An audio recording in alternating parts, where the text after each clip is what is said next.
Mude sua vida. No início daquela aventura, um episódio foi particularmente significativo e decisivo. Quando ainda procurava onde morar para me transferir para Londres, tive como mostrar-lhe várias opções de casa. Preocupado, guiado pelo receio de não ter meios suficientes e incerto quanto ao que o amanhã me reservava, também as casas menos pretensiosas me pareciam muito caras. Foi assim que, ao encontrá-lo, defendi veementemente a escolha de um apartamento não muito grande, em minha opinião mais do que adequado, mas bem decorado, situado numa ruazinha tranquila entre Marylebone Road e o Regent Park. Não me esquecerei jamais de sua reação. Ficará para sempre entre os ensinamentos mais valiosos. Investiu contra mim como um jato de água gelada. Você pode somente escolher a si mesmo seus limites, sua mediocridade. Foi sua reação à minha proposta. O tom era de desdém. Passam-se os anos, mas sua vida não muda. O mundo é assim porque você é assim. Entre na visão de um dreamer e pare de se ver como um miserável. Quaisquer que sejam as condições que governam a existência de um ser, elas correspondem exata e admiravelmente às suas expectativas. Recordo-me que até tentei uma defesa. Sustentei que minhas escolhas eram resultantes das condições nas quais ele me havia colocado. No caso, acreditava ser simplesmente sensato tomar decisões e assumir gastos considerando possíveis futuras dificuldades. Outras teriam sido minhas escolhas se ao menos pudesse contar com os recursos adequados. Cada coisa deve ser ganha. As dificuldades que coloco na sua estrada são bênçãos mascaradas. Na realidade, elas são marcos que sinalizam a direção da integridade e da inteligência. Pensei que estivesse brincando comigo. Depois de anos de trabalho com o Dreamer, acreditava já ter suportado todo tipo de conflito de pensamento. Pensava estar pronto para aceitar a reviravolta de qualquer ideia ou convicção ordinária. E já saber persistir, não obstante obstáculos e desilusões. Mas estava enganado. Você não tem mais tempo para se lamentar. Transcenda continuamente cada ponto já alcançado, cada aparente sucesso. Não permaneça nem mesmo por um átimo nas velhas trilhas, nas velhas convicções. Transcenda a si mesmo. O mal é o bem de ontem não transcendido. Eu tinha os músculos do rosto contraídos e não sabia mais qual expressão assumir. Queria rebelar-me, gritar toda a minha aversão por aquela visão que não dava espaço a justificativas, acusações, queixas ou reclamações. A frustração e a impotência formaram um nó único que me apertava a garganta. O máximo que consegui foi emitir um som desarticulado. Tentei recompor-me. Experimentei ordenar ideias para dizer qualquer coisa que tivesse sentido. Mas... Mude sua vida! Gritou o Dreamer com toda a potência de sua voz. Vi as veias das têmporas e da garganta incharem como enchente impetuosa e tive medo. O grito vibrou no ar e permaneceu suspenso entre nós por uma eternidade. A visão de um guerreiro tocando sua trombeta de guerra apareceu por uma fração do instante. Nem bem tive tempo de registrar essa imagem e o Dreamer já tinha retomado sua ribombante reprovação. Você ainda está preso no passado. Vender sua pobreza não serve. Quando vivia na casa de Tia, você se conformou com sua escassez, com seu sofrimento. Esteja atento para não trazer com você seu passado e as mesmas misérias de sempre. Recorde-se, passado é pó. Não ande pelo mundo propondo-se. São ainda inúmeros os sinais de escassez. Leve a minha presença, as minhas palavras. Leve-me! O novo grito, ainda mais insuportável, fez irromper um terror infinito dentro de mim. Senti sua química propagar-se em cada ângulo do ser e devorar imensas distâncias que existiam entre mim e mim mesmo. Sob aquele grito, barreiras internas começaram a esfacelar-se e cair em ruínas, como os muros de Jericó sob decibéis celestes. Senti-me curado, unido como nunca antes. Inesperada como veio, a tempestade acalmou-se e o Dreamer retomou seu comportamento normal, como se nada tivesse acontecido. Na pausa que se seguiu, tive a ilusão, por poucos segundos, de que a tempestade tivesse acabado. Estava ainda me refazendo quando o vi encostar lentamente os dedos indicadores verticalmente nos cantos da boca. Observei o gesto ser feito num tempo muito longo, como uma sequência em câmara lenta. Com apreensão, depois com inquietude e, finalmente, com uma crescente angústia, segui cada fotograma do seu movimento que parecia fazer parte de um desconhecido rito guerreiro. Sua excentricidade e extrema lentidão carregavam o gesto de um significado inexplicavelmente ameaçador, assustador. Eu estava sem ar, com as emoções em completa convulsão. Quando finalmente entendi que os 2 dedos ao lado da boca estavam simulando um megafone, receei outro daqueles horripilantes urros capazes de registrar na carne o conhecimento que me transmitia. Mas desta vez o Dreamer não gritou. Avizinhou o rosto ainda mais e, com voz apenas audível, sibilou. A casa que você está procurando em Londres não é para você, é para o Dreamer. Recorde-se disso. Se você trouxer você, o que vier ao seu encontro será frágil e pobre como é seu mundo. Deixe de lado suas preocupações e fique próximo a mim. Descobrirá que os obstáculos não existem, que o único e verdadeiro obstáculo é você mesmo, a sua irredutível crença no limite. A partir daquele dia, as agências começaram a me propor soluções completamente diferentes, de outro nível. O Dreamer, como sempre, tinha razão. Modificada a minha atitude, o mundo seguia como uma sombra. Não procurei mais uma casa para mim, mas para o Dreamer. Quando encontrei Sevenoaks, logo a reconheci. Era a casa onde continuaria o trabalho. Em poucos dias, Eleanor organizou a mudança da Itália e transferimos-nos para lá com as crianças. Na ocasião, não podia saber, mas a casa, fora de qualquer parâmetro razoável, era sob medida para lançar-me no precipício. Devia ser uma estratégia do Dreamer para acelerar meu ritmo, mas eu não conseguia encontrar uma razão para a montagem daquele cenário. Sem sua ajuda, não teria podido nem mesmo imaginar aquele passo. Sevenoaks representava a ruptura de uma barreira, um instrumento para triturar uma geologia interna feita de pobreza e ignorância estratificada ao longo dos anos. Era uma carga de dinamite para abrir uma brecha nos alicerces que defendiam aquele pesadelo, a identificação com um mundo pobre, limitado, infeliz. O pagamento.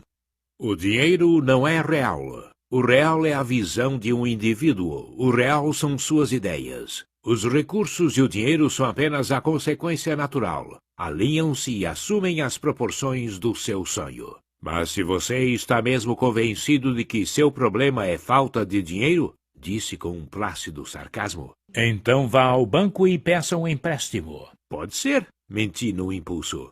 Na boca do estômago já havia um nó só de pensar no encontro com um cérebro bancário e a tentativa de conseguir um empréstimo impossível. Intimamente, eu acusava o Dreamer de ter me metido em dificuldade. A preocupação transformou-se em agressividade. Explodi. E por que me dariam um empréstimo? Baseado em quê?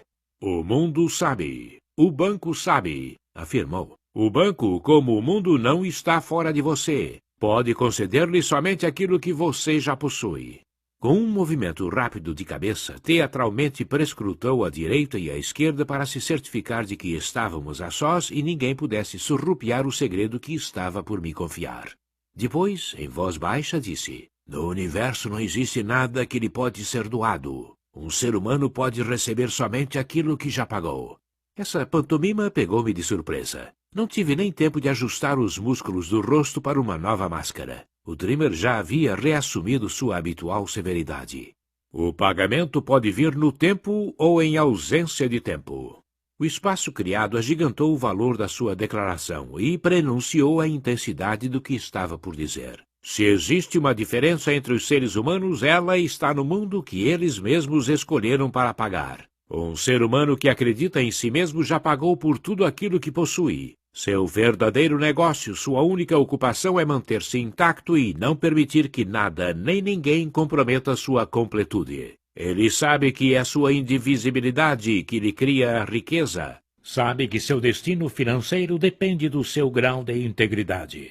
Todos os esforços que você fizer para vencer o canto de dor que existe dentro de você traduzir-se-ão em poder financeiro. Todas as vezes que você viajar na direção oposta à multidão, você criará riqueza no mundo dos eventos. Nada é externo. A autoobservação, a capacidade de circunscrever uma emoção negativa, uma dor, uma dúvida, é dinheiro que vem ao seu encontro. O mundo dos eventos é muito lento para reconhecer quem pagou antecipadamente, quem já saldou as suas contas no invisível. Precisa de tempo para registrar aqueles créditos, porém sua administração é infalível.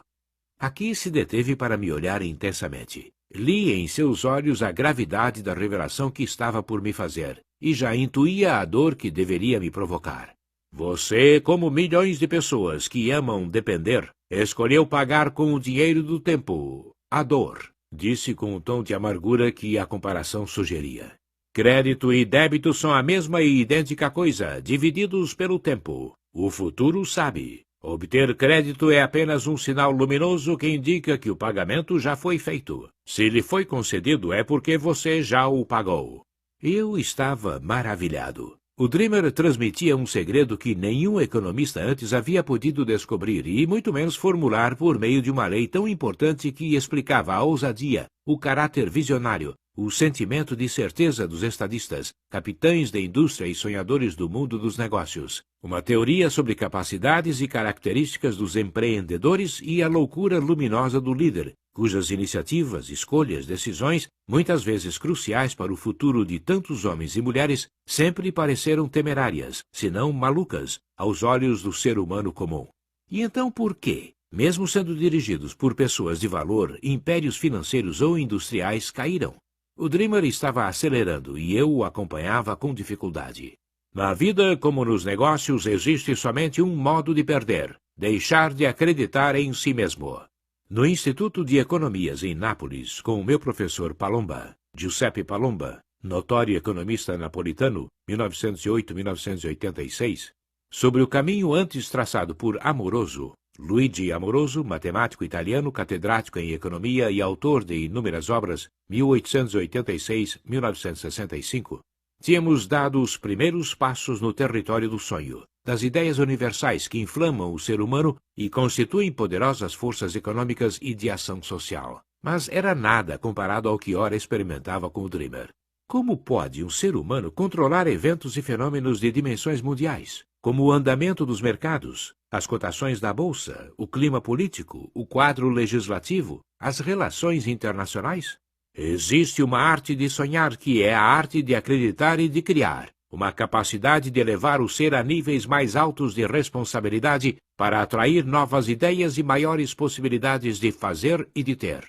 A economia, a política e também a história obedecem às leis do ser. Uma mente condicionada ao limite, ao finito, não pode entender isso. Saiba pelo menos que o universo que o circunda é um grão de areia em relação ao ser. Quanto mais você é, mais você tem. Um ser humano que crê em si mesmo recebe todos os recursos para enfrentar qualquer desafio, até aqueles impossíveis.